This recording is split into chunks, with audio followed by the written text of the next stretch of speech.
welcome to Business Central, search, just hit return. So there's some really good productivity tips and tools that you can use in Business Central, and keyboard shortcuts is one of them.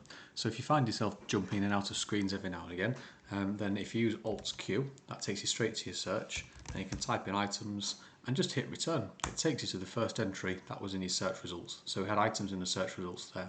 If I do Alt-Q again and I specify chart of, we get chart of accounts, hit return. You don't have to use your mouse, you don't have to use your tab, hit return and it takes you to the first entry.